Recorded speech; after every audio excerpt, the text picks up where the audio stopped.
hockey friends and families around the world, and welcome back to another edition of Our Girls Play Hockey. It's Lee Elias with Mike Benelli, and I'm going to say it, Olympic gold medalist Haley Scamora. Haley, I promise you I won't do that every episode, but I think we get at least a month. Please do. Please do. Yeah, thank you. Thank you. Well, you heard it right there. Today's guest is someone helping shape the game at the highest levels, from the front office to the broadcast booth. Meghan Chayka is the co-founder of Stathletes, a leading hockey analytics company that works with NHL teams and other professional organizations around the world. And through data and performance insights, her company has helped teams make smarter decisions in scouting, player evaluation, and development. If you follow the NHL, you have seen her work. She's also brought that expertise to fans as a broadcaster and an analyst, helping break down the game in a way that makes the numbers meaningful and accessible, and of course other ways as well. In a sport where leadership roles off the ice have historically been limited for women, Meghan has built a lane that didn't really exist before, and in doing so, expanded what's possible for everyone. So today, we're talking about analytics, opportunity, leadership, all those words we love, and what girls in hockey should know about the many paths this game can open, girls and boys for that matter. Meghan, welcome to Our Girls Play Hockey.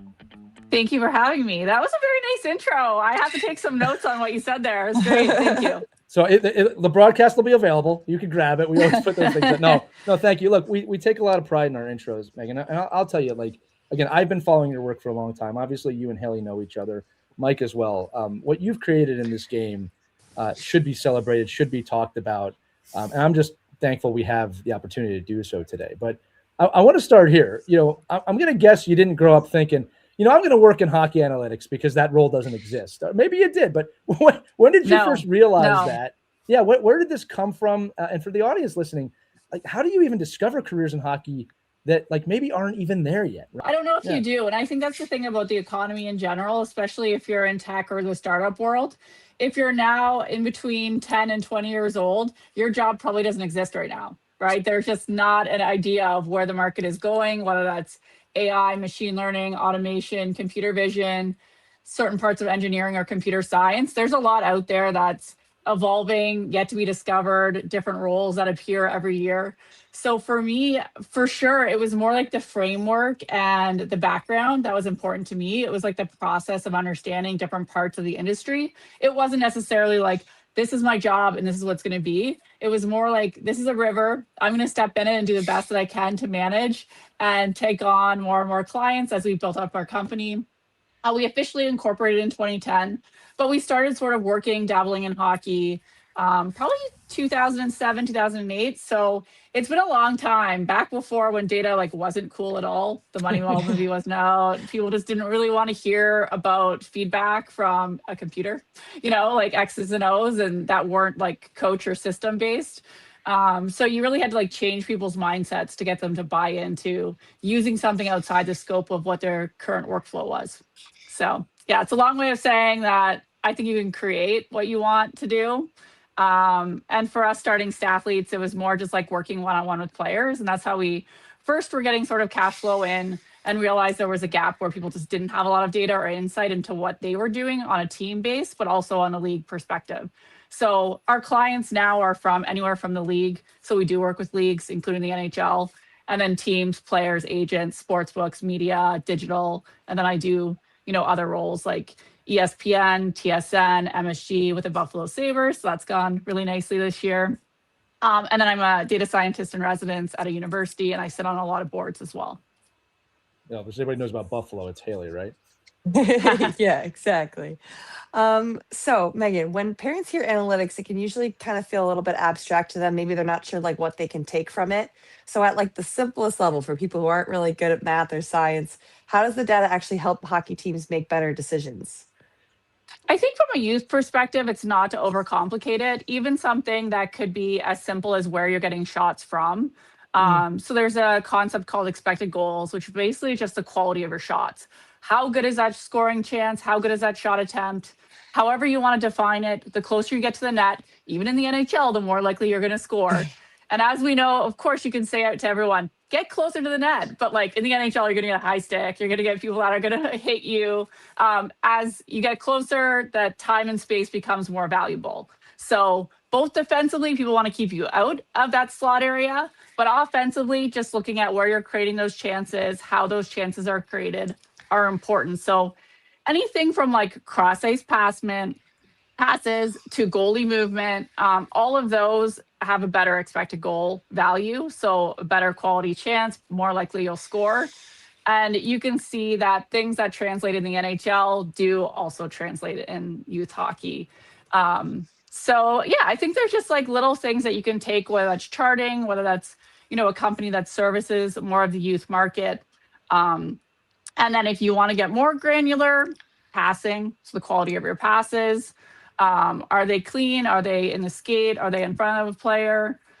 Zone exits and entries. Are you skating with a puck? If so, how fast? How long? How much possession time do you have? So how long is the puck on your stick? And then from there, is that contributing to your team winning? So it's kind of the end goal is Yeah. you can be a really great player, but if your team doesn't win, what does that look like too for the broader picture? I know Mike and I are nodding our heads up and down right now as too the much. youth coaches.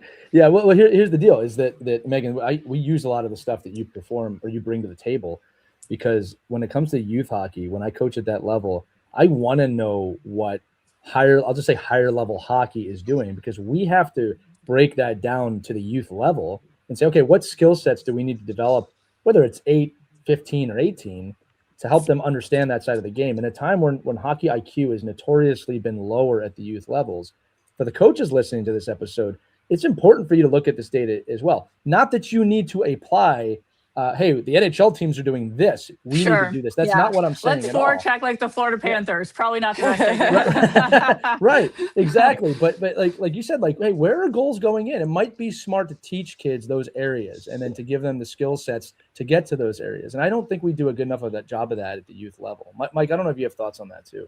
No, well, I mean, the game is the game, right? I think so. Meghan, coming into a field, right? You're a computer geek. You're a woman. You haven't played in the NHL.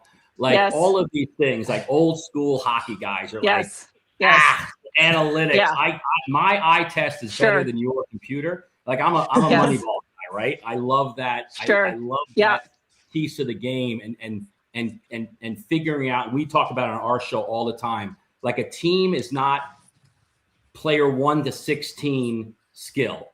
It's the team. It's what can you do? Do you get pucks out? Can you get the pucks first? Can you place pucks in the right spaces? Can you talk a little bit about, as our girls and boys get older, how analytics really does start affecting them?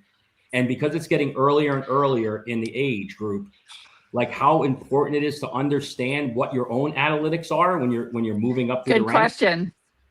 Yeah, I think there's always a dynamic of you get an agent involved too at a certain level.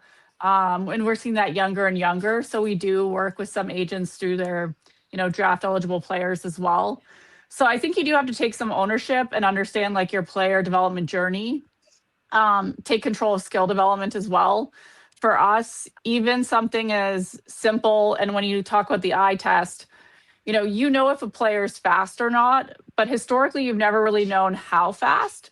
Now with tracking data, we can actually track speeds without hardware on the player. So basically a computer software sees a player, tracks a bounding box or tracks a frame of a player, and then it estimates really closely the speed of that player. Same with the speed of a shot. So we can actually track the puck now without having hardware on the puck. It's just from a software program.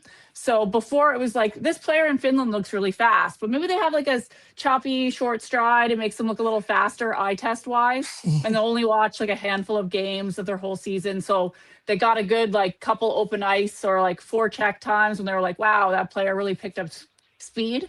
But now we can track all of their games. So if we have the game tape or the video from an arena, we know exactly the speeds of all the players. We know exactly the speeds of all their shots within a certain realm of, having some error from one way or another, a little bit faster, a little bit slower. But in general, the technology is really good now. So you don't really hide from analytics anymore. There's not like, you can't take off shifts. You can't, you can't just say, oh, the scout's in the crowd. I know he's going to leave in the 3rd period. So I'm going to have a good first 2 periods. The computer is sticking around, for everything. So the nice thing is, we track in between 6,000 to 10,000 games a year. so we can have full seasons of all of these players. And then we have benchmarks too. So we know Connor McDavid at the Erie Otters, what he looked like, how he skated, the quality of his shots, the quality of his passes, how fast he was skating. Not to scare anybody off, because it's not all about analytics, right? I think to your point, like you have to know, like you can look at all that information, but then it really does become a coach and a scout and a GM to say, yeah, I know what I'm seeing, but this person eats pucks. They get to pucks quicker than anybody else. They're on the ice for less goals against than somebody else. Like these are all things you can compile from analytics. Sure. Yeah. Well, that's analytics too. The player, like analytics isn't going to say, hey, that guy played with like a broken arm for 3 months. So I think there's still the component of the coach, but I think to your point, like this is not a time for players when become a teenager to take days off. Like it really does become, you are a product of all of your data, whether we like it or not. This is where we're at. And then you maybe don't want to play 3 months with a broken arm unless it's like the Stanley Cup Finals. Just saying, Don't do it. Your rating might go down. But I think to your point though about if I'm a scout and I'm looking and I want to look and take the 300 players that are out in my database and whittle them down to the 25 right wingers I need to look at, I can now say these are the attributes I want in a player, and I can get to that quicker. So it's just streamlining that process. Yeah. Or even I like the red flags. A lot of times it's how a player won't get to the next level. So maybe they can't make passes under pressure, or they won't see certain passing lanes, or they can't make a dangerous pass. They're making really simple plays. And then that won't translate to, the AHL or CHL or onwards to the NHL, the ultimate goal in the men's side, or the PWHL for that matter. There's only a certain amount of roster spots. There's women that play overseas that are all competing for, now this premium league. And you have to figure out how to get that pipeline strong, but then also be able to direct people in certain ways of how to get better to the next level. So I do think that, analytics is definitely that tool where you could say, hey, this person, on speed burst isn't really accelerating fast enough, or they're not creating quality shot attempts. They're too slow. They can't do one-timers. There's watch what they're doing. Is that right or wrong? Did we get the scouting report incorrect, or is that very accurate? I think there's so many ways that you can attack it through data that it's not necessarily one way's the right way. I think it's just getting to a better answer for your team.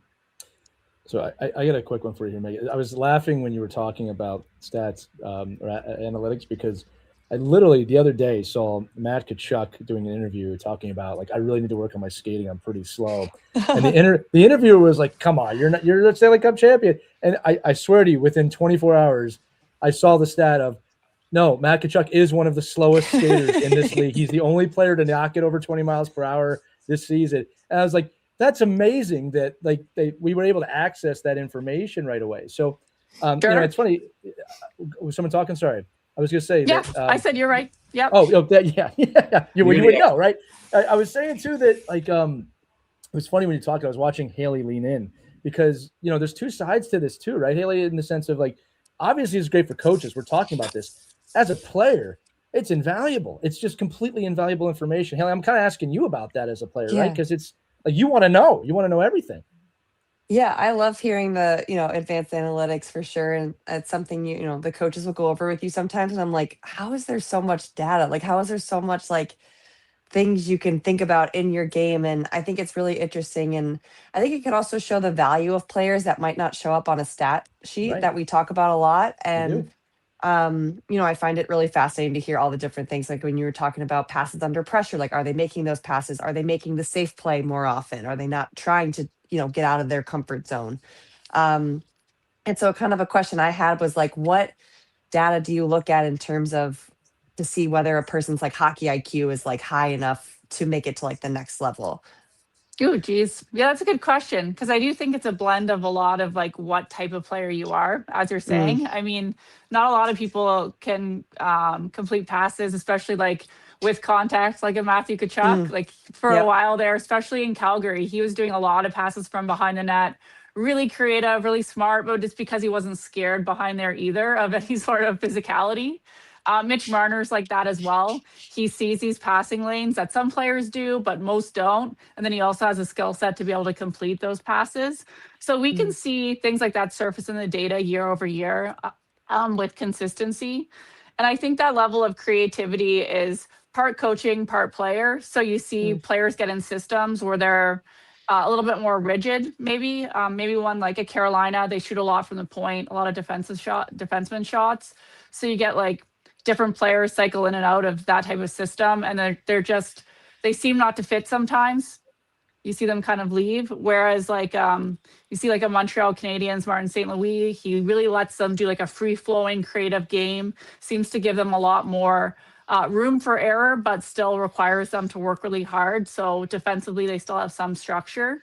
So you kind of have to have both the personnel and then the coaching and then that communication to make that work. And then the data and analytics that goes to support, who can be creative and how is like the other piece of the puzzle that then the GM tries to like move in and out players that either fit or don't fit within that system.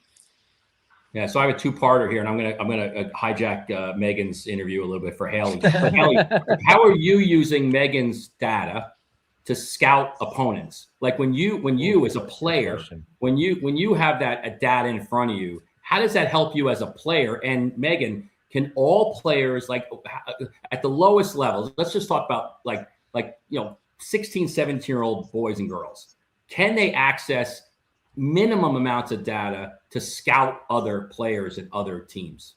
Probably you, Haley, first. I think for myself personally, I use it with the coaches to like see how I'm playing, how I can upgrade opportunities, how I can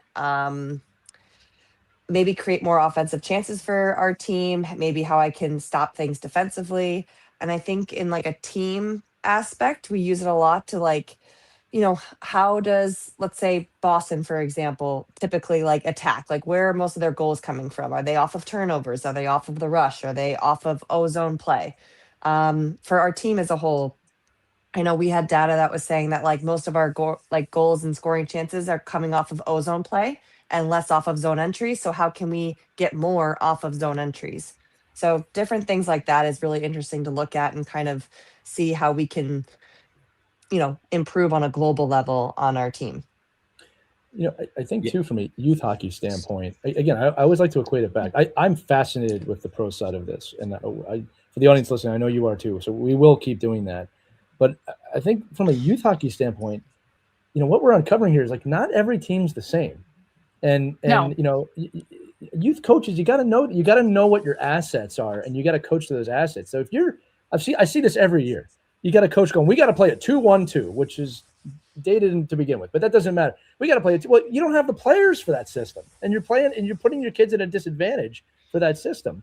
So I don't think you have to, Megan, this is a question, right? I don't think you have to look that far to study a little bit to find about, maybe what kind of similar teams are out there. What are they using to be successful? And the data is there to support it.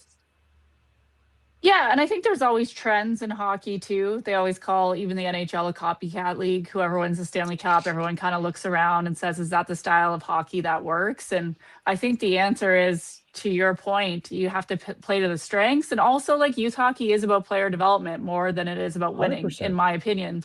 Even at the CHL level, AHL level, you're just trying to get to that next step. And winning is ultimately awesome. But being the best version of yourself and as a hockey player, I think is like the ultimate mountain to climb.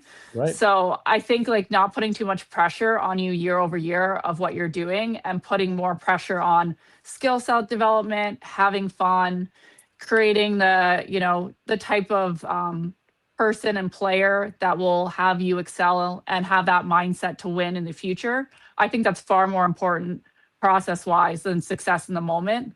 So yeah, I would be worried like Matthew Tkachuk is about skating. I think skating always translates.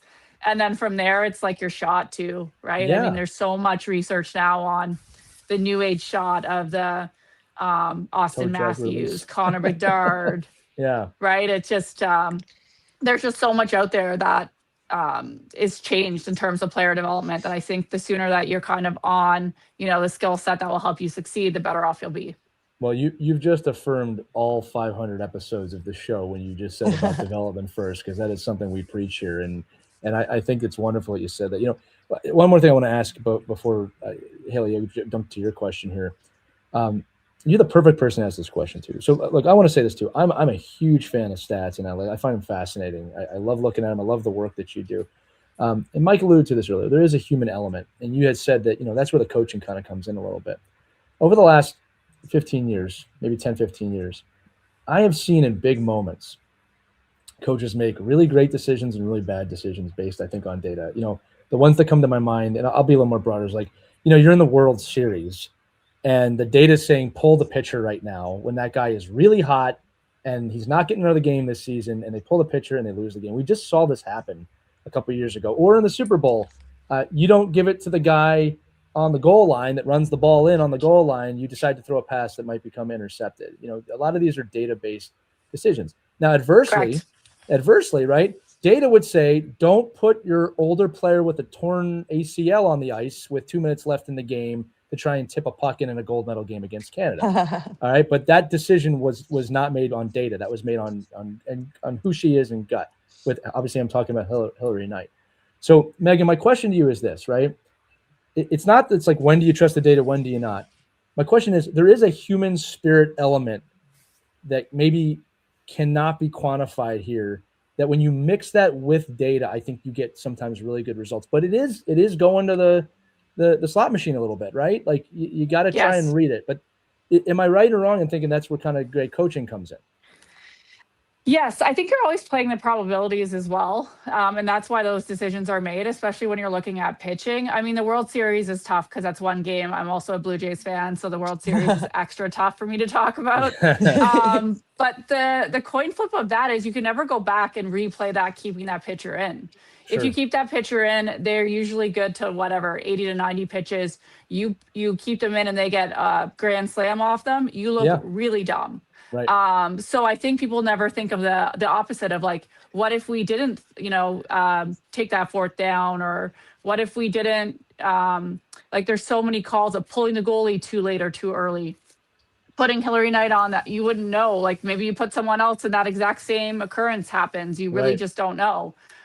So yeah, I think that there's a lot of what ifs in sport, and that for sure, having a great coaching staff that understands the psychology of what's going on and being able to take out maybe their own emotion into making the right call from their perspective.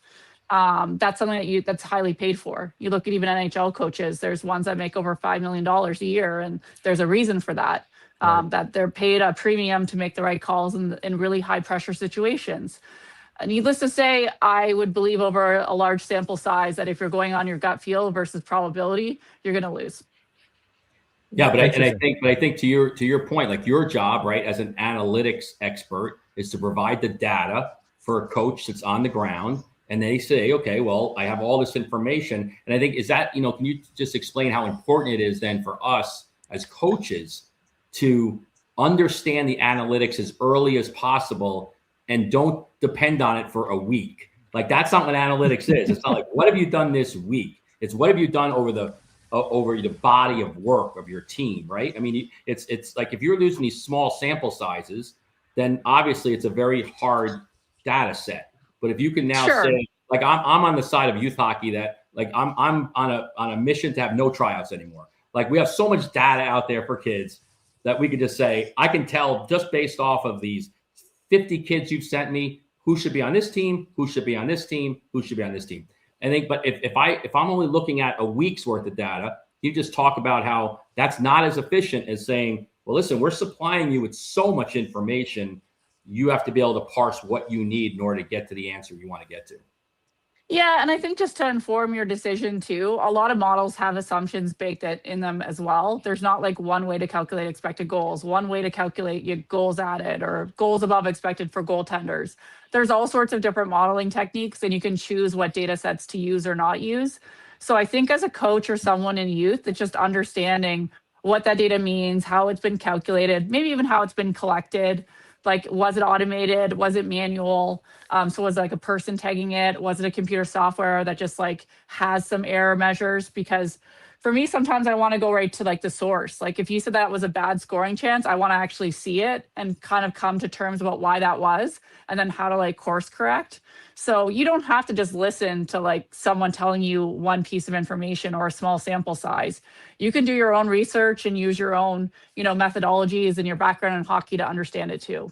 Not to. So if you, so what I guess I'm asking too is if you're sitting there watching a shot attempt and a goal, Sure. Goal attempt, and AI is saying that's a goal attempt, and you're like, well, that really wasn't an attempt. Like that wasn't a good scoring opportunity. That wasn't a good choice. Sure. Are you overriding that with? Is that your intellectual property inserting into that data? Or is it like, so there is some user need, right? There is some, you have to have some background in looking at and watching hockey. Well, we collect enough data that we don't have to like make any adjustments. But if you're only just tracking like the location, let's say, and the type of shot or something, you can make adjustments into like what you believe is a scoring chance at a youth level. Once you get enough data, I mean, we have over 1 million data points a game. Our models are pretty sophisticated, so I wouldn't normally make any sort of adjustments. I would just understand that if I'm giving advice to a player or a team, that there's some anomalies that occur, or there's some luck, essentially. Like some teams just get lucky some years, and that's that too. And I mean, that's part of a Stanley Cup run too, is a lot of times it's a hot goalie and some luck. And that's the difference between, that someone that gets knocked out of the first round in Game 7 and someone that wins the Stanley Cup. Right. I mean, you're going to play one game in the gold medal game, even with the men's side. I mean, we had them expected goals as like 3 for the Team Canada and 1.5 for US. And it just, the way things go, Hellebuck played really well. And, there was a couple of, Connor McDavid misses a breakaway. That rarely happens. Nathan McKinnon misses an empty net. He probably will win the Stanley Cup this year because of it. And, it's just what it is, right? Like what's the analytics of a shot in the crease going into the net and then very and high, very a high. Yes. And I mean, Hellebuck doesn't make that in Winnipeg in the playoffs. I can tell you that. Not to throw shade, but there's stuff that just happens. Apparently, Nike played the odds on that game as well by not making enough USA jerseys to sell. So we found that out. Sorry, go ahead, Haley. Yeah. Oh, all good. Meghan, I kind of want to shift to like you personally, and just, you being in this space, it's like overwhelmingly male, obviously.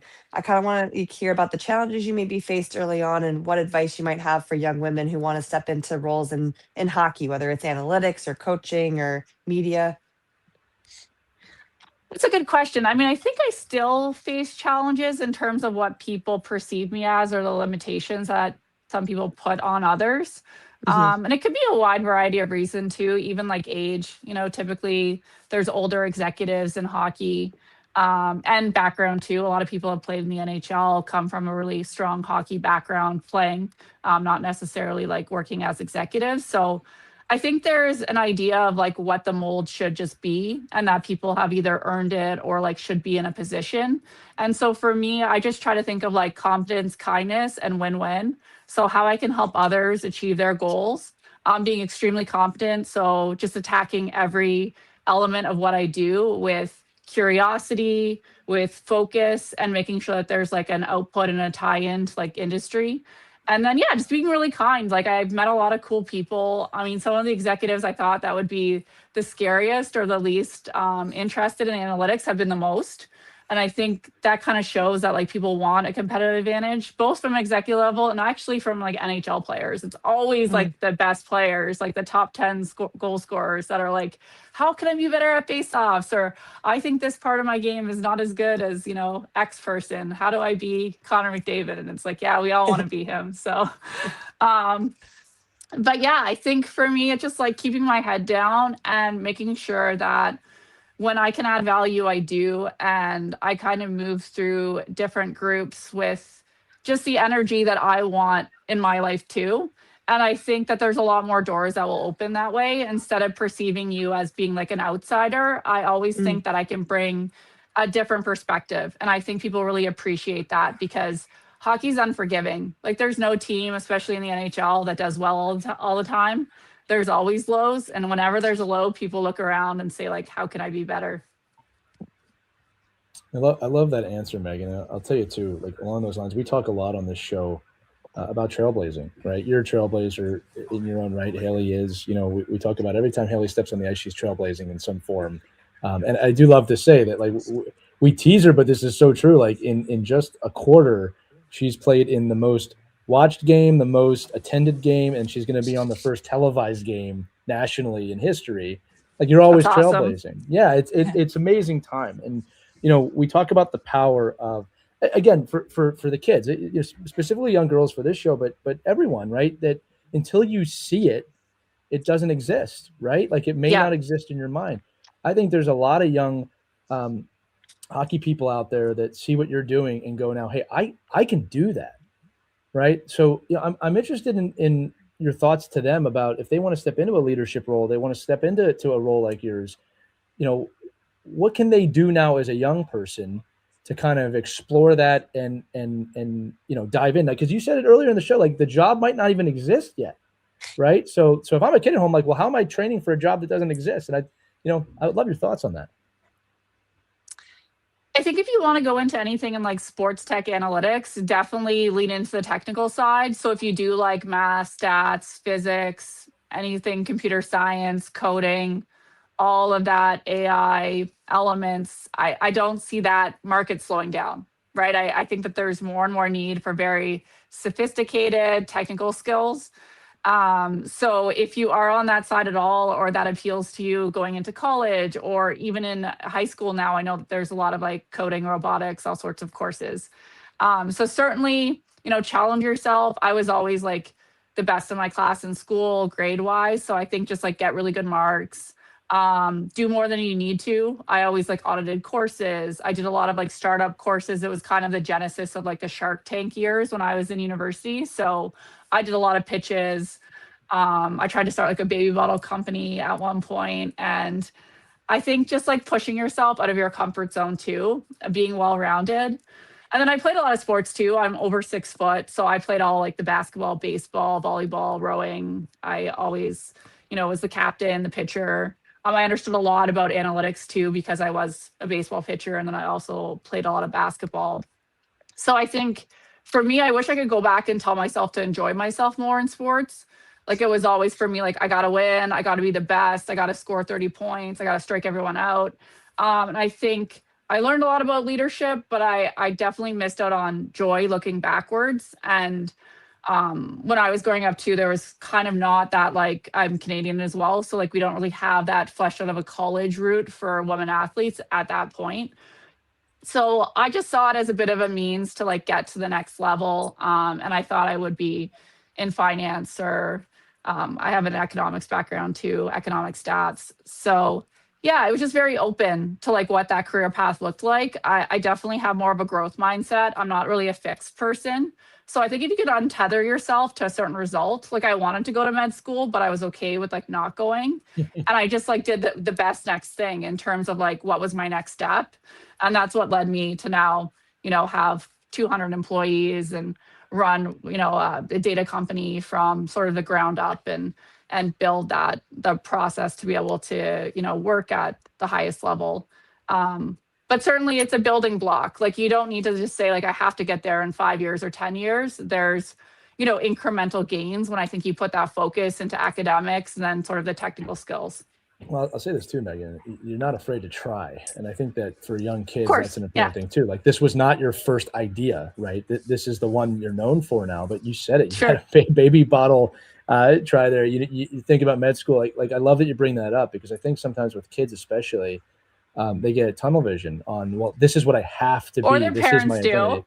Right. Well, I was going to go there, right? Yeah. People try and do that. And it's like, the truth is this for the kids listening, the parents listening, right? Like, you have to explore these things. That's the only way you're going to find your way to where you're probably, going to be. Right. And we talk about with my businesses too. Like, look, this is not my first podcast, right? Like the business I own now is not my first business. Like, I had to explore. So I love that you brought that up, because it's whether we're talking about hockey and positioning or what you're going to do when you grow up, you got to try things. Yes. And failure is a big part of the journey. Like, even now, people always ask me on panels, when was the last time you failed? And I always say today, some point today. Yeah. I sent out an email, I asked for something, I pushed a little too hard. That's okay. Like, it's okay to be like comfortable with failing too and trying better. I try not to think of it as like a win or a loss. Right. I try to think of it as a win or a lesson. Yeah. And it just helps my mindset. Yeah. Well, and you're living, right? That's we're all trying to find our way through that. The next question I have for you, this is like one that the audience is going to kill me if I don't ask too, right? When you look at the most successful players, and I'm going to say consistently here, so I'm not necessarily just talking about like a Connor McDavid here. I'm even though he's very consistent. What are the consistent things that you see across the board in those players? Like, what are, if you're going to ask it as a youth question, okay, what are the 5 things that you see at the pro level that are consistent that maybe we could start thinking about as youth athletes now that could help us out down the line? So I would go back to like the markers of what I see in analytics. So expected goals, the quality of shots, which means the quality of your own shot. So improving that. Your vision, so your ability to see passing lanes, make difficult passes, move the puck, your skating. That's pretty self-evident, right? The better skater you can be, the better you can puck transport, the better you can have higher possession time. Deceptiveness, so areas of your game that aren't necessarily obvious, and making it non-obvious when you're going to shoot, when you're going to pass, how to find space and time from that perspective as well. I would put that as a 5. And that kind of goes with like getting to the slot, being able to like deal with the physicality, because as you move up, it obviously gets more and more physical. And so you don't need to be like big and strong necessarily, but you need to be able to like manage that. So going at a defenseman with your stick on the ice in front of you, not looking left or right, just going right at that D is not one of the 5. I just wanted to make sure that our audience knows that. Mike and Haley, Megan, listen, I'll tell you why it's an unbelievable answer, because I think we ignore most of those 5 in the youth game right now. And I'm also not a development person, but that's just from like a bird's eye perspective of what I would. Well, here's what I'll affirm what you said, right? Again, you can break those 5 things down into developmental skill sets. And I'm telling you that we do not work enough on those skill sets, right? Like I can give you a good example. I always like this for the answer. I do a drill, and I'm not patting myself on the back, I promise. I'm just saying this is a drill. I do a drill where I have my skaters go 25% speed, 50% speed, 75% speed, and 100. And then I start changing up which one I want. And I'm teaching them deceptive speed by understanding what is your 25%, what is your 75%. And then we see it applied in the game, right? Most players, for those of you listening, if you ask your kid what's 70% of your fastest speed and you put them on the ice, they won't be able to do it. They kind of know 100 or nothing, right? These are little things that you can teach while you're teaching stride work, right? That translate heavily to the game. All right. I was teasing about we see this all the time, the kid going right at the defenseman without thinking, but things like doing a drill is where find the open ice is the goal of this drill. It's not to score. It's get the puck or get yourself to open ice.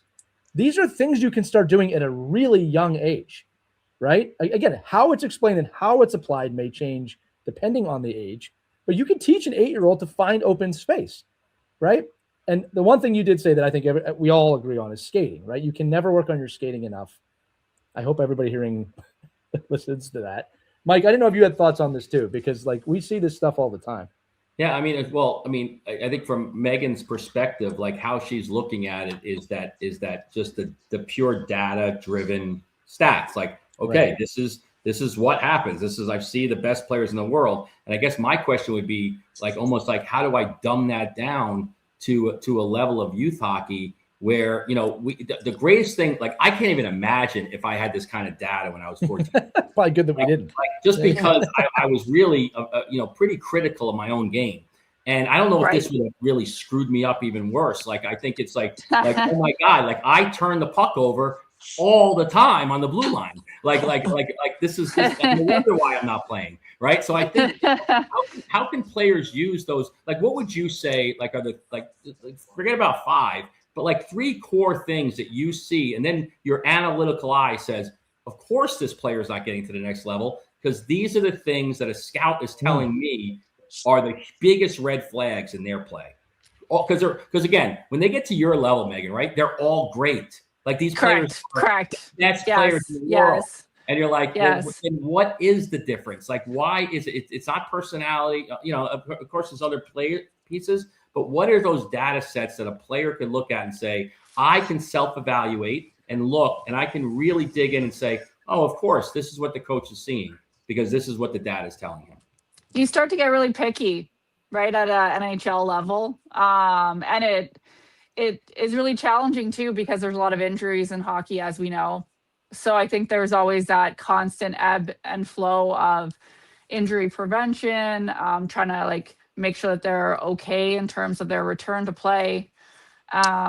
So you kind of said it right, though. There's not one thing. I mean, we have hundreds and hundreds of metrics and different models that look at different quality of every element, action of the game.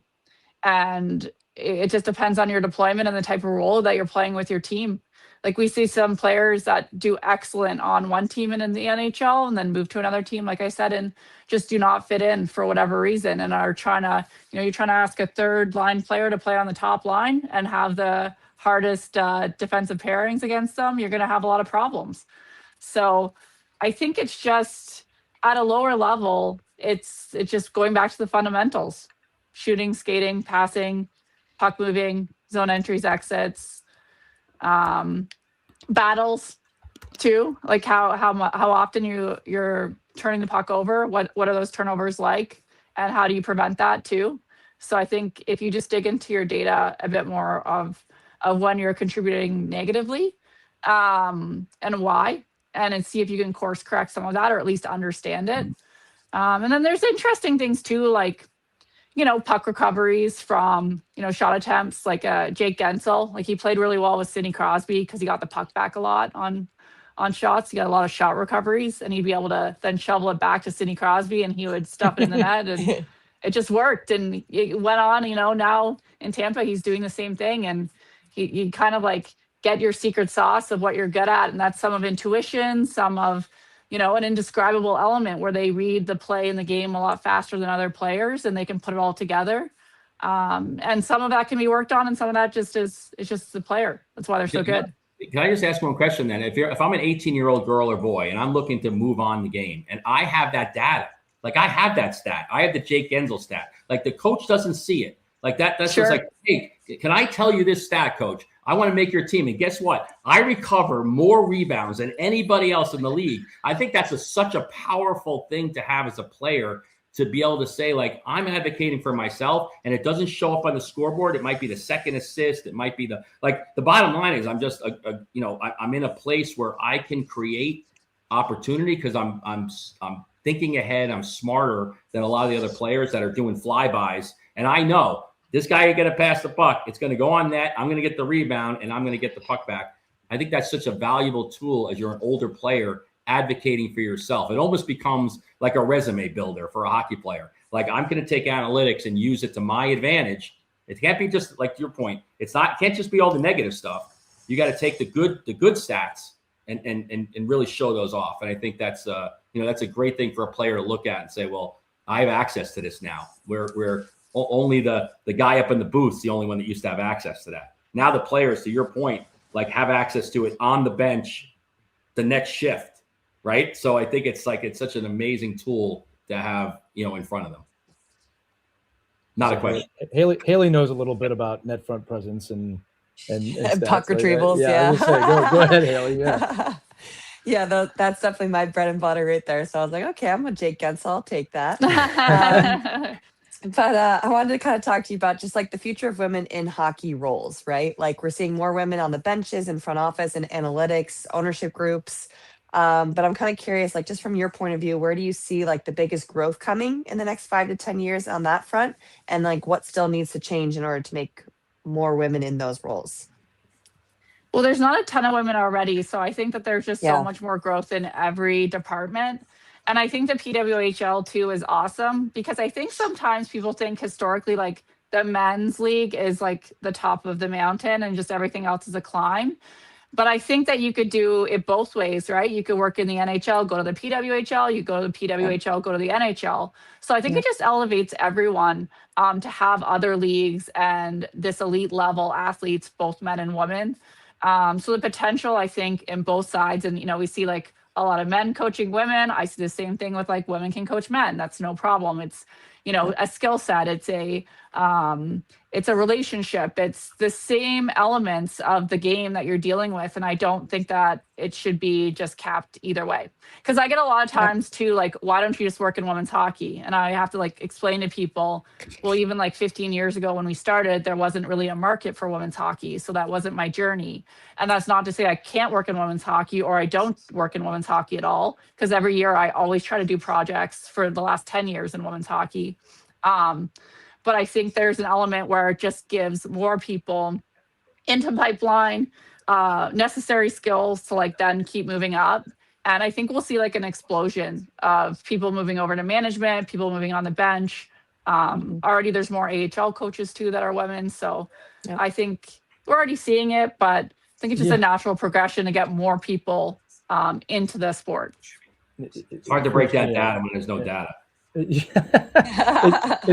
freaks me out when I hear things like, why don't you just go do if anyone can teach you anything, you will want to learn from that person, boy, girl, anything in between. Absolutely. That's something that everyone needs to adopt. If someone has an answer to your problem and listen, you should listen.